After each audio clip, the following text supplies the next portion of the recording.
Okay mga kababayan, no? So ano na, magbibigay ulit tayo ng reaction ha. Ito yung maiinit na balita ngayon sa West Philippine Sea mga kababayan ha.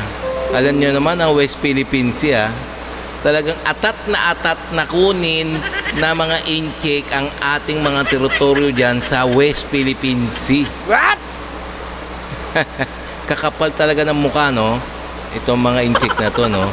Kasi ito may sinabi si Donald Trump ng Amerika, si Uncle Sam, na pag nagtambak ang China sa ay magkakagera. Ayun ang matinding sinabi ni Donald Trump ha. Matutulad sila sa Iran, ang China.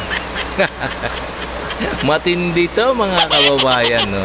So ito ang ating bibigyan ng reaction video. Pwede rin kayo magkomentaryo dyan ha. Ito bibigyan natin ng komentaryo, criticism, kung ano man inyong mga saloobin, ay pwede rin naman kayo mag-comments dyan. Okay, no?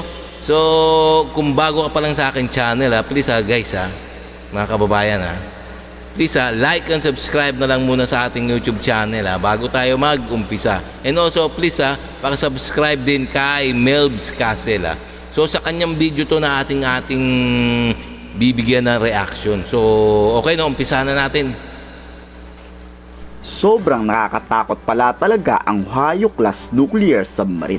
Sa speech kasi ni US President Donald Trump sa ika-250th anniversary ng US Navy, yan palang nuclear submarine na yan ang isa sa tumarget sa Iran noong nakaraang pag-atake. At nasa West Philippine Sea yan ngayon. Ngayon alam ko na ang rason bakit nagtakbuhan lahat ng barko ng China. Baka kasi pag nagsimula na silang magtambak, pasabugin sila ng submarine ng US Navy. Iyon, ayun naman pala Kaya pala, no, pinadala ni Donald Trump, ni Uncle Sam, yung pinakamabigat na submarine na tumira sa Iran noon, no. Nandyan sa West Philippine Sea. Kaya pala, ayun, nagsitakbuhan yung mga barko ng mga incheck. Mga talaga, mga duwag talaga itong mga incheck, no. Pag Amerika na yung nandyan, no, na nagkukumahog na magsitakbo. Mga wala ng bayag. Tingnan nyo, no, di ba? Pero kung wala ang Amerika, kawawa talaga. Kawawa talaga ang mga tropa natin dyan sa West Philippine Sea, ang Philippine Navy, ang BFAR, at kung ano mga mangingisda dyan. Talagang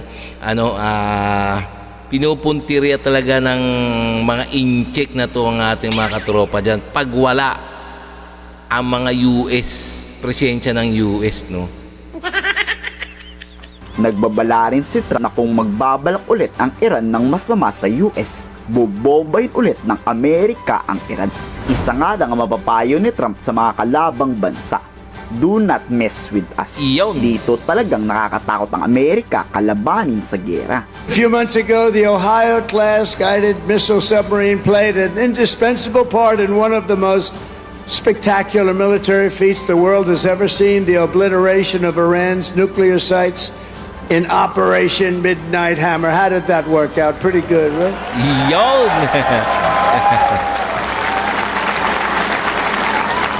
Tignan nyo naman mga kababayan, Tignan nyo na, kababayan. Sinasabi ni Donald Trump, hindi yan siya nagyayabang kasi talagang totohanin yan. Pag yan nagsabi talagang totohanin yan. Tingnan nyo yung Iran, di ba? Talagang pinulbos niya yung Iran nuclear factory nila. Lalo pa kaya tong mga incheck na to, mahihina yan mahihina. Ang alam natin, mga made in China. kaya mga incheck, wag kayong magmayabang. And we shot 30 Tomahawks, you know that. On top of, after the B-2, how about that? The B-2s, what they did, those beautiful flying wings, what they did, they hit every single target they hit. And just in case, we shot 30 Tomahawks out of a submarine. Every one of them hit too. So I would say Iran was not particularly thrilled. they were going to have a nuclear weapon within a month. And now they can start the operation all over again, but I hope they don't because we'll have to take care of that too if they do. I let them know that you want to do that, it's fine, but we're going to take care of that and we're not going to wait so long. China na ang may tuturing na pinakamalakas na naval warship sa buong mundo. Base kasi yan sa statistics. Sobrang dami kasi nilang barkong pandigma. Pero sa speech ni War Secretary Pete Hegseth, Amerika pa din daw ang may pinakamalakas na navy. Kahit gaano pa daw kadami ang barko ng China, Yes, hindi tama. yan uubras sa Amerika. Sa bagay, may punto naman talaga si Secretary Hegseth. Aanhin mo yung maraming barko kung wala pa naman napapatunayan sa gera yung mga Chinese PLA Navy. O, tignan nyo naman, oo nga naman. Kung tutuusin, no, marami ang mga panggera, no, mga kung ano mga panggera to, mga inchik na to, no. Pero hindi naman talaga subok. sa istorya ng buong mundo, no, na ang China hindi naman talaga nakipaggera, no. Hindi pa nakipaggera, di pa nila naranasan makipaggera sa iba't ibang bansa. Kaya yung kanilang mga armas pandigma, alam ko mga ano yan, mga sablay made in China. 'Di ba? May napabalita nga, 'di ba? Na laging sablay ang mga war equipment ng China. Minsan nga, 'di ba, nakita natin na napanood sa balita na tubig. Tubig ang laman ng rocket nila. Diyos ko. Talang Amerika, bihasang-bihasa na sa digmaan. No, you know why the president always says we have the strongest, most powerful, most lethal, most ready military on the Yes. planet. And he's going to make sure we keep it that way.